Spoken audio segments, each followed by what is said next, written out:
Lesson 4.4 Stakeholders in Curriculum Implementation.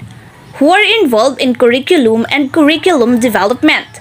These are the persons who we call the stakeholders.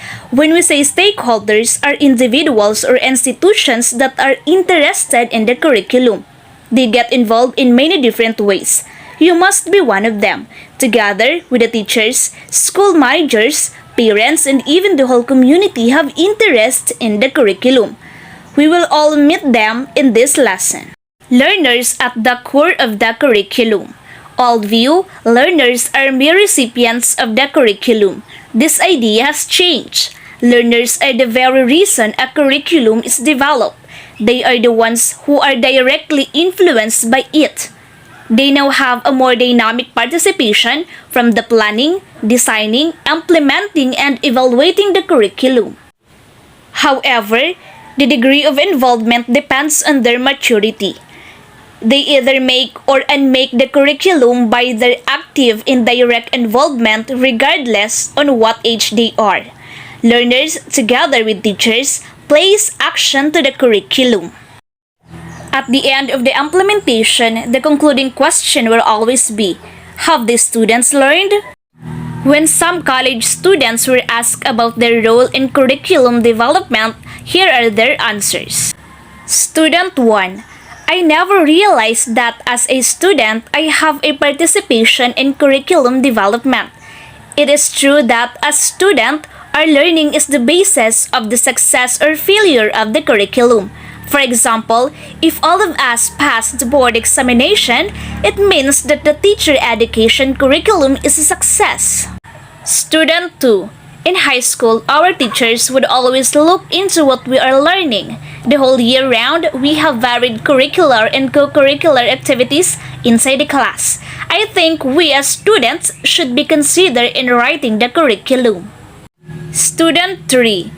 When we were elementary level, our lessons were very simple, but now that we are in college, the content we learn has become complicated. I learned that actually our curriculum is a spiral and that the difficulty of the subject matter is also adjusted to our maturity level. Teachers are curricularists. Teachers are stakeholders who plan, design, teach, implement, and evaluate the curriculum. No doubt, the most important person in curriculum implementation is the teacher. Teachers' influence upon learners cannot be measured. Better teachers foster better learning. But teachers need to continue with their professional development to contribute to the success of curriculum implementation. Teachers should have full knowledge of the program philosophy, content, and components of curriculum and ways of teaching. A teacher designs, enriches, and modifies the curriculum to suit the learner's characteristics. As curriculum developers, teachers are part of textbook committees, teacher selection, school evaluation committee, or textbooks and module writers themselves. I believe my teachers know very well our curriculum. She knows what to teach and how to teach it well. I do not miss my class every day because she guides us in all our lesson activities. Without our teacher, I am not sure if we can learn more than what we are achieving now. Teacher, as a classroom teacher, it is my responsibility to make my students learn. I have to give action to the written curriculum. I have to see to it that my students are provided with experiences to learn from. I kept in mind how I can sustain the interest of my students by using teaching strategies that are effective. At the end of the day, I am very happy to know that my students have achieved the intended learning outcomes. I do this because as a teacher, I am a curriculum implementer. School leaders are curriculum managers. Principals and school heads too have important roles in curriculum implementation process in schools. They should understand fully the need for change and the implementation process. They should be ready to assist the teachers and the students in the implementation. Curriculum line should be open to all concerned should the school leaders lead in the curriculum teamwork. Let us listen to the two school heads on how they understand their stakes on the curriculum. Principal. I am a principal of a big central elementary school. It is part of my function to lead my school in any curriculum innovation. First of all, I make sure that my teachers understand the restructuring or alteration for our curriculum that is forthcoming. I also call on the parents to participate in the change that will happen by keeping them informed. I have to make sure that materials needed are available for the teachers and students to use. I always keep in mind my role as an instructional leader. Head teacher. Leading a small school in a far-flung barrio has its pros and cons. First, there are few teachers to supervise and fewer students to support. As a proactive school head, I always see to it that we keep pace with the changes in the school curriculum.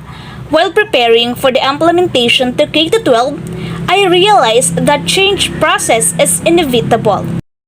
Parents are supporters of the curriculum. Parents are significant school partners besides the students. Teachers and school administrators play an important role in curriculum implementation. When children bring home a homework from school, some parents are unable to help. Schools need to listen to parents' concerns about school curriculum like textbooks, school activities, grading systems, and others. Schools have one way of engaging parents' cooperation through Brigada Eskwela. In this event, parents will be able to show or to know the situation in the school. Most often parents volunteers to help. They can also be tapped in various co-curricular activities and chaperones to children in Boy and Girl Scouting, science camping, and the like.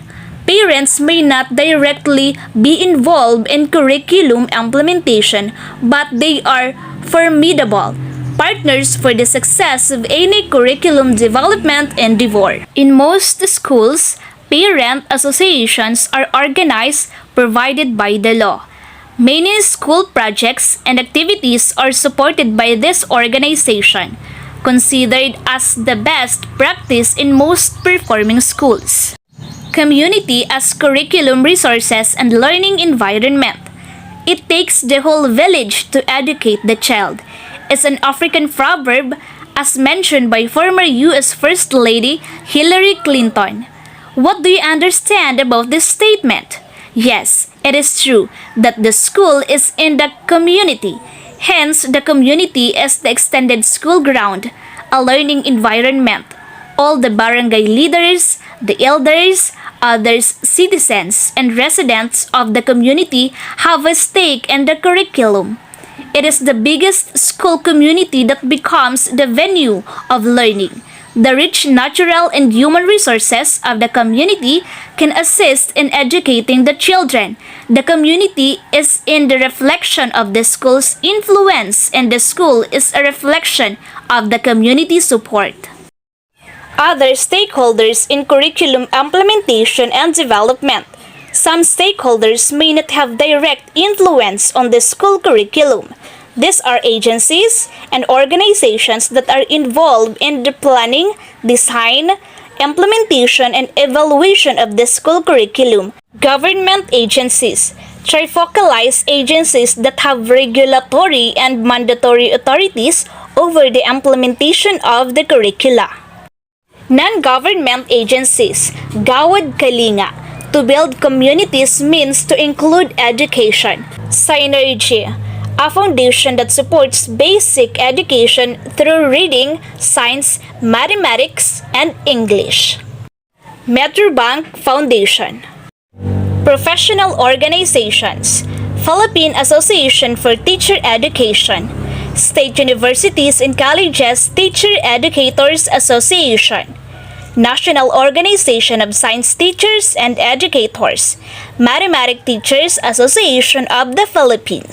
Stakeholders' engagement is critical, not optional.